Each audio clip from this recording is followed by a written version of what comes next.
Hello there guys, this is Professor Deck here, and today I'll be covering a very competitive deck. So this is Blue-Flames. Blue-Flames is a very strong deck right now. It's an aggro deck that has a lot of like mid-range elements of resurrecting your creatures and gaining a lot of value that way. And your Sheos effect, drawing cards, is just great. Just a disclaimer, I did get this deck list off Secret27. The link to his YouTube channel will be down below, and so will this deck list.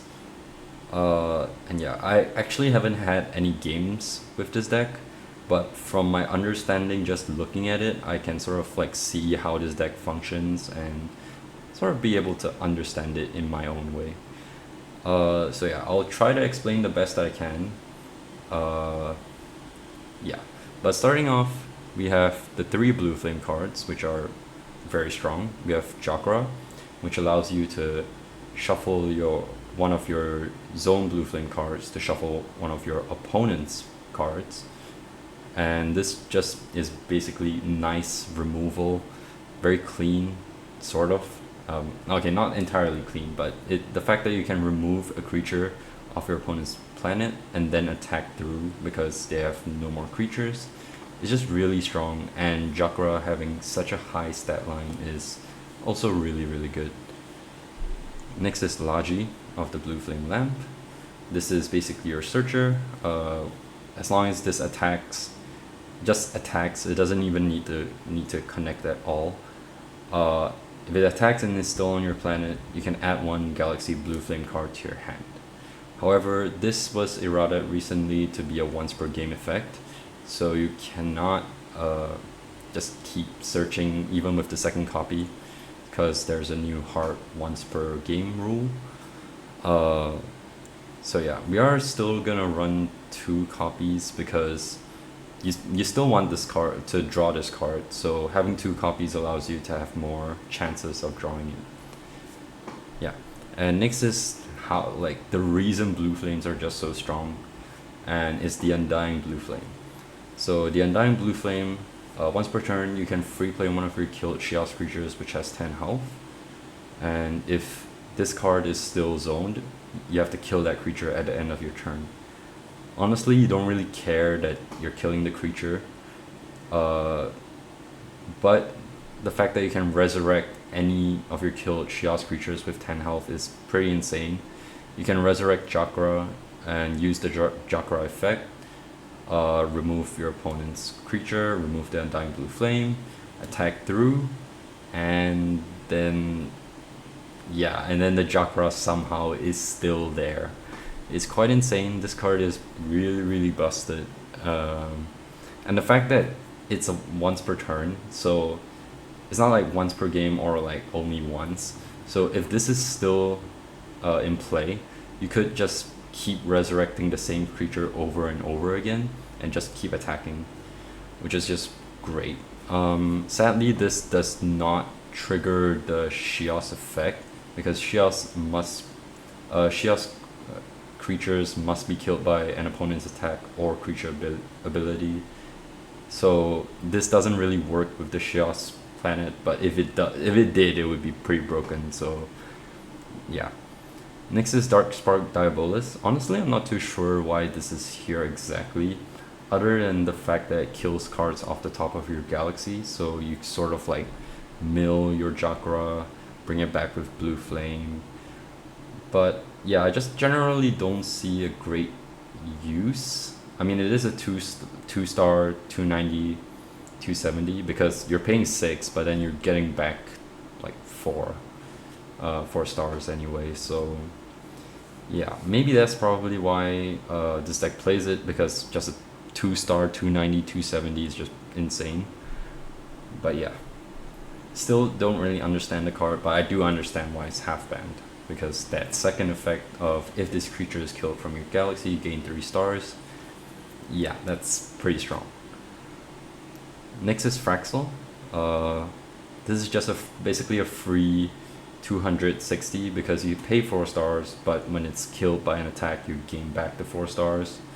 So yeah, it's just a 2-point attacker, but you'll come to see that this occasionally does not just attack for 2 points. Next is Magsprout. So Magsprout is just a free Sheos creature, being able to be free played after you cosplay a 6-star or lower Sheos creature, which is basically every single Sheos creature in this deck. It's just great, and it's a 2-point attacker. Yeah, nothing else much to say about this card. It's just really good. Next is Scoria Carrier, a really strong Sheos card that allows you to draw more cards, as if the Sheos effect wasn't enough. Yeah, so its ability is once per turn, if you have 2 or more zone Sheos creatures, you draw a card. Pretty simple effect. This sort of combos with Magsprout. If you play the Scoria Carrier with the Magsprout, you can just draw a card immediately. And yeah, it's just great. Stat line's also not that bad, to be honest. Attacking for 2 points. Yeah, pretty good. Next is Aubade Soldier. It's just a 10 health target for Undying Blue-Flame, because sometimes you just don't hit the Blue-Flame cards. So it's just here to sort of like have an additional target, but still it does have a great stat line of attacking for 3 points and costing less than 4 stars. So this is sort of like star positive-ish. Next is Zammer Zead, a cheap way to add more zones. This deck does want to have like a second creature zone and a second battle zone. This is just a cheaper way of getting it. Occasionally, if you need that third creature zone, definitely a great card to run. And paying 3 stars for the second zone is still worth it. So Zammer Zead is a great card. Zomatle, this is probably one of the better Sheos cards right now. Really well designed by Mushmello. So it's basically a 2-star battle zone, and if a Sheos creature is attacking with the Zomatle, it gains an additional 100 power. So suddenly your Fraxles are attacking for 3 points and 300 power, which is a lot. Magsprout attacks for 3 points. Basically everything attacks for an additional point. And the fact that this has to be like, I mean, yes, it's sort of temporary and your opponent can attack it, but that's still really strong. Yeah, this card is just great.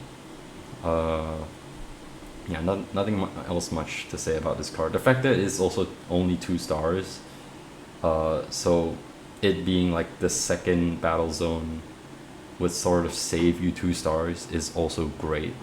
So yeah, you can hit high numbers. It's a cheap battle zone. It's an extra battle zone. It's just great. Next is Obsidiblob.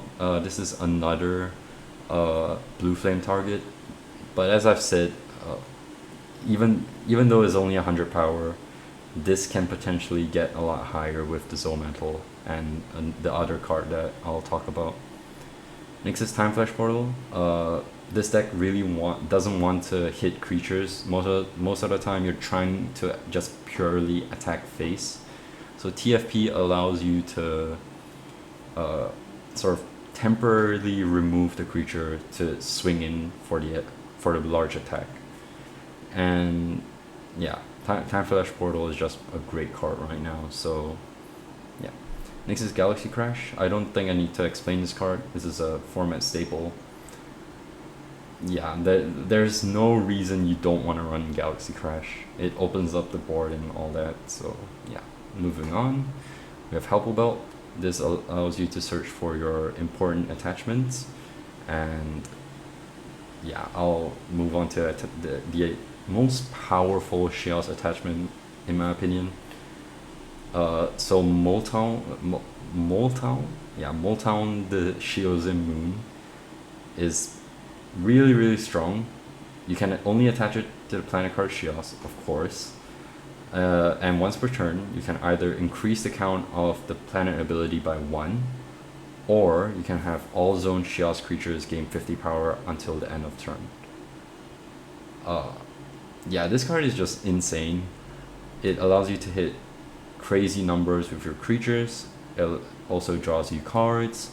having 2 of these, which you can have, you can like attach 2 Moltowns to your Sheos planet card, basically allows you to draw every other turn.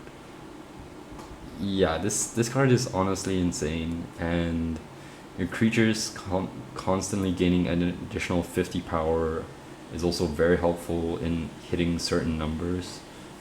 So yeah, this card is just great. Honestly, your Happel Belt is just here to tutor for this specific card. Next is for Sail Sign. Honestly, quite a staple card nowadays.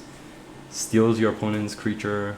You're not using a lot of stars in this deck, so for Sail Sign is just greatly positioned in this deck, and occasionally you can just steal a big creature and kill an opponent.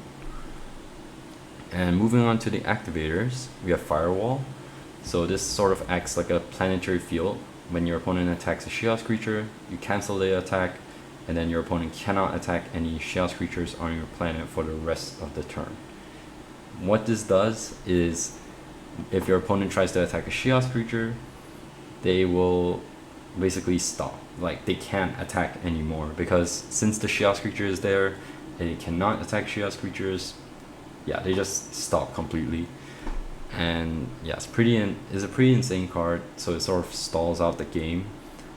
But you're sort of stalling so you can build a better board state, or you can just TFP or Galaxy Crash and then swing back for game, basically. So yeah, Firewall is a great card, and it saves some of your Sheos creatures sometimes, which you want to like have them stick around. Next is Beast of the Black Hole. Yeah, like it's a staple. Can't say much about this card. There's nothing much else to say about this card. Planetary Field, also a staple. Like the same reasoning for running Firewall, it applies to Planetary Field. Basically they do the same thing. Relohex Mine, this sort of like thins out your deck by a bit, because you really want to draw your Blue-Flame cards. So yeah, honestly, this is a staple card as well. AAA, also a staple card. You wanna counter the Planetary Fields and Beasts of the Black Holes, so you're definitely gonna wanna run AAA. And yeah, that's it for the main deck. Moving on to the sideboard, we have Monument to Creation, Deepspace Lighthouse, and Shape Knight Squarn. So Monument to Creation is for any deck that looks to draw cards. For example, Sheos, with the planet ability, you can draw 2 cards up from Monument to Creation. As long as you see any card that draws a card, you most likely want to run Monument to Creation. So yeah. Next is Deepspace Lighthouse. So against the mirror, which will most likely happen because of the meta, this allows you to steal your opponent's creatures, and they're stolen, like straight up just stolen all the way. So this card is just great in the mirror. Yeah, nothing much else to say. It's just meant to kill the mirror. And next is Shape Knight Scorn. This is actually an anti-Shape Knight card. It may sound a little weird, but okay, I'll just read the ability first. So this creature's power is 40 times its stars. So it's a 160, 40, yeah, 160 power, 40 health. And once per turn, you can kill one zone creature with stars equal to or lower than the combined stars of all zone Shape Knight creatures, and then you kill a Shape Knight card. So if you read this properly, this does not matter where your creatures are. As long as there are Shape Knights, you can use the first effect to kill a creature with stars equal to all the Shape Knights in play, and then kill another Shape Knight card, which means you can kill 2 of your opponent's Shape Knights, and this will still be in play. So yeah, and it's also a once per turn effect, making it repeatable. So in the Shape Knight mirror, Shape Knight Scorn is actually really strong. yeah, pretty surprising to me. When I read this ability myself, I was also really shocked that this was such an anti-Shape Knight card. And Shape Knights are really meta right now. I'll probably cover them in the next video. But yeah, Shape Knight Squarn definitely is a nice sideboard card and very interesting one at that. So yeah, that's the end of the deck list. Hope you guys enjoyed. Do let me know if you guys prefer looking at this, which is a lot easier to see, like looking at this way of cards, or if you guys prefer the real life, like me printing out the cards and then showcasing it to you guys through like an actual camera and in real life where you can actually see the cards. But yeah, hope you guys enjoyed this video. Be sure to like, comment, and subscribe. Go subscribe to Secret27 as well. He was really cool. He provided me a whole document with every single current meta deck, and I'm looking to try to showcase to you guys all the different decks so you guys can choose and sort of see what deck you want to play as well. And yeah, I'll see you guys in the next video. Goodbye.